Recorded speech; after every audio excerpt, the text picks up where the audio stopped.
Founder and president of Barstool Sports, David Portnoy. David, am I overstating the fact that we're the beginning to see the end of woke, the militarization of the Me Too movement and cancel culture? No, I don't think you are overstating. I think people are sick of it. I think there's an election that people start seeing around the corner, to be honest. And, when you think woke, you definitely think the left. And I think people are sick of it. And as a result with that election, they realize they got to make a shift. So, no, I don't think you're overstating it. I think it's been coming for a while. And, it's one of those things. Me Too and BLM, those all had great reasons to start, and they needed to be happen, but they just went too far, way too far, and people started hijacking those causes for political gain, whether it be Business Insider or the New York Times or Washington Post. They're not really caring about the issues, they're caring about advancing their own agendas. And Dave, the thing is, it's canceled by accusation. That's what happened to Johnny Depp. He took it on, blown up in the UK. When it came to actually backing up the accusation, there was no there.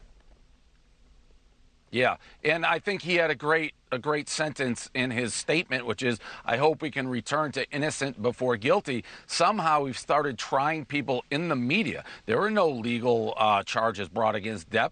And if you listen to the case and hear the case, yeah, some people may say, well, we think Amber Heard won or whatever, but there was certainly enough back and forth where you can't print that article and basically ruin his career for 5 years. Why are we trying people in these sensational cases in the media? Well, it's simple. The media is trying to get clicks, page views, whatever it may be. They're paying the bills at the expense of other people, and it's disgusting. It is innocent before proven guilty, but that seems to have changed lately. So Andrew Pizer writes in this week's New York Post, the Me Too movement's toxic female-fueled revolution that got drunk on its own reckless absolute power is coming to an end. Like you said, there was a reason for it. Women were getting the short end of the stick, but they overshot their target. David, your approach to this was always to push back immediately. What was it like being there in the beginning, and what does it feel like now?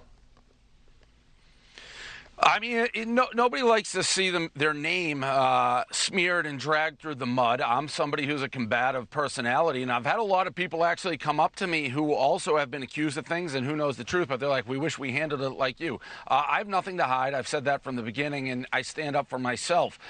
It doesn't mean that everybody accused didn't do something wrong, but people know what they did and what they didn't do, and I feel like you have a responsibility to yourself. If somebody's making accusations against you, you have to stand up for it, and it is finally nice and refreshing to see the other side where people are starting to take, hold on, wait a minute, maybe there's more to this and maybe we shouldn't rush to judgment. They're very quick to ruin people's lives over accusations, and again, they are trying people in the media without charges in a court of law. It's backwards, it's crazy, and to be honest, I said this, the Washington Post should be held responsible, Business Insider for what they did to me should be held responsible. I am suing them, and anybody goes out of the way with an agenda and a narrative that they are trying to complete without any facts and really regard for the truth, they should be held responsible for that. It hurts everybody. It hurts actual victims. When you see some of these publications, you automatically think, oh, that's crap. They're full of crap. They're not telling the truth. That's terrible. We should believe the victims when they come forward,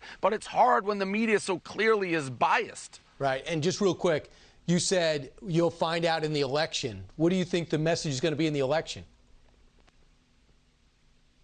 Yeah, well, I think there's going to be a knee-jerk reaction. I think people are sick of it. I think people have been sick of what's happened, and I think largely is viewed as a left movement, the extreme left movement. So I do think people are going to feel it in the ballot box. Yeah, because cancel culture not only gets the person, it gets their family, and in your case, the company. But you fought through it, Dave. Thanks so much for bringing your attitude, your experience, and your tan to Saturday night on my show. You are tanner than me. You always got to work on that tan. If you can't tone it, tan it. I appreciate it. Dave Portnoy, thank you. Hey, Sean Hannity here. Hey, click here to subscribe to Fox News YouTube page and catch our hottest interviews and most compelling analysis. You will not get it anywhere else.